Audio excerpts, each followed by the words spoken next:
இன்னைக்கு நாம ஆனியன் கோதுமை சமோசா எப்படி செய்யலாம்னு பார்க்கலாம். சமோசா செய்யறதுக்கு 200 கிராம் சப்பாத்தி மாவு எடுத்து நம்ம சப்பாத்தி மாவு எப்படி பிணைவோமோ அதே மாதிரி பிணைஞ்சு இந்த மாதிரி சாஃப்டா வச்சுக்கோங்க. கொஞ்சம் ஒரு 2-3 ஸ்பூன் மைதா மாவை இந்த மாதிரி கலக்கி வச்சுக்கோங்க.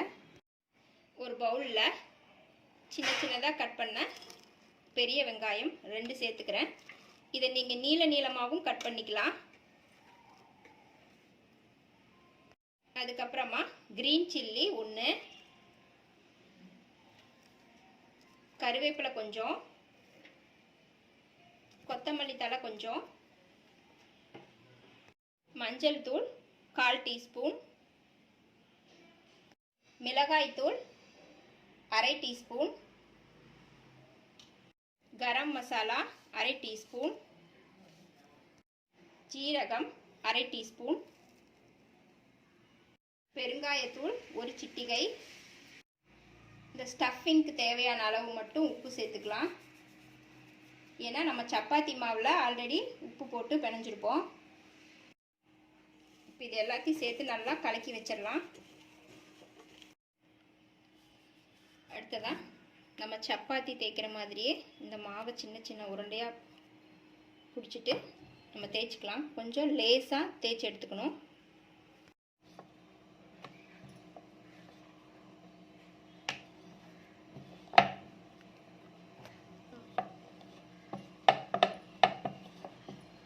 ரவுண்டு ஷேப்பாக இல்லாமல் இந்த மாதிரி ஸ்கொயர் ஷேப்பில் தேய்ச்சிக்குங்க.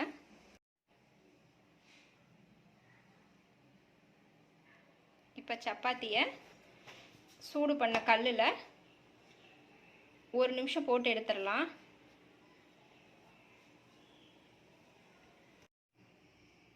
இப்போ பாருங்கள், சப்பாத்தியில் மேலே அங்கங்கே பபுள்ஸ் தெரியும் போது திருப்பி போட்டுருங்க. இதே மாதிரி அந்த பக்கம் கொஞ்ச நேரம் இருக்கட்டும். இப்போ பார்த்தீங்கன்னா 2 பக்கம் இந்த மாதிரி பபுள்ஸோடு வெந்துருச்சு. இப்போ இதை நம்ம தனியாக எடுத்து வச்சிடலாம்.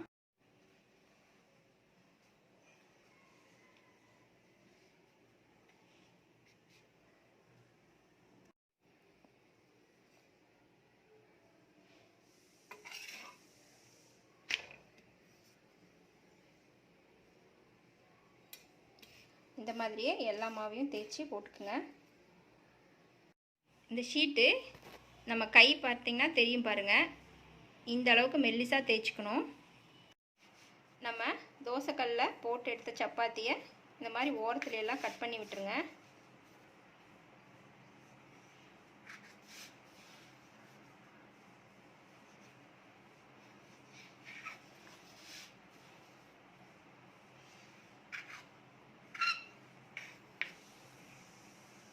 ஓரத்தில் இருக்கிறதெல்லாம் கட் பண்ணதுக்கப்புறமா ஸ்கொயர் ஷேப்பில் இருக்குது.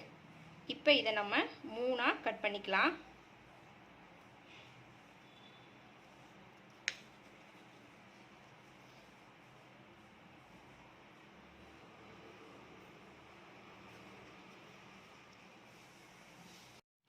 இந்த மாதிரி எல்லா ஷீட்டையும் கட் பண்ணி வச்சுக்கோங்க.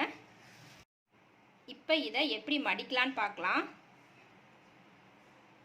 ஃபஸ்ட்டு இந்த மாதிரி லாஸ்ட்டில் இருக்கிறத ட்ரையாங்கிள் ஷேப்பில் கொண்டு வந்து வச்சுக்கோங்க.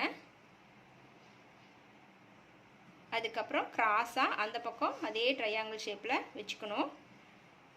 இப்போ பாருங்கள், இந்த கேப் வருதில்ல, இதில் தான் நம்ம ஸ்டஃப் வைக்கணும்.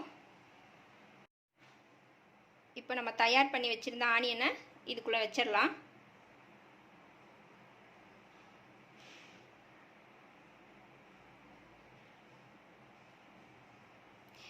இந்த வெங்காயத்தை வந்து நம்ம தனியாக வதக்க தேவையில்லை, அப்படியே பச்சையாகவே வச்சுக்கலாம், உள்ளே வெந்துடும்.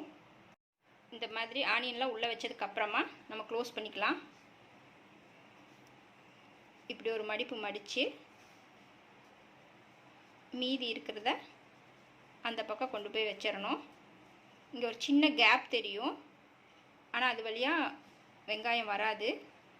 நம்ம வேணால் அதுலேயும் கொஞ்சம் மைதா மாவை சேர்த்து க்ளோஸ் பண்ணிடலாம். இப்போ இந்த எக்ஸ்ட்ரா இருக்கிற சீட்டை நம்ம வேணால் கட் பண்ணிக்கலாம், இல்லைன்னா இது மேலே மடித்து கூட வச்சுக்கலாம். நம்ம கட் பண்ணி விட்டுடலாம். இப்போ நம்ம கலக்கி வச்சுருந்த மைதா மாவை இந்த மாதிரி அப்ளை பண்ணிக்கலாம். பண்ணிவிட்டு அதை இந்த மாதிரி க்ளோஸ் பண்ணிடலாம். இப்போ ஒட்டிக்கும். இந்த மாதிரி எல்லா ஷீட்டையும் தயார் பண்ணிடலாம். இப்போ எல்லா சமோசாவையும் இந்த மாதிரி ரெடி பண்ணி வச்சாச்சு. அடுப்பில் தேவையான அளவு எண்ணெய் ஊற்றி நல்லா சூடு பண்ணிக்கலாம். எண்ணெய் நல்லா சூடாயிடுச்சு.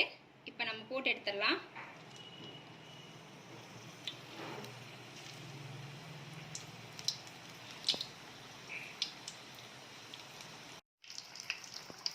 ஒரு பக்கம் கொஞ்சம் கலர் மாறினதும் திருப்பி போட்டுட்டே இருங்க. இப்போ பார்த்தீங்கன்னா 2 பக்கம் வெந்துருச்சு நல்லா. இதை தனியாக எடுத்து வச்சிடலாம்.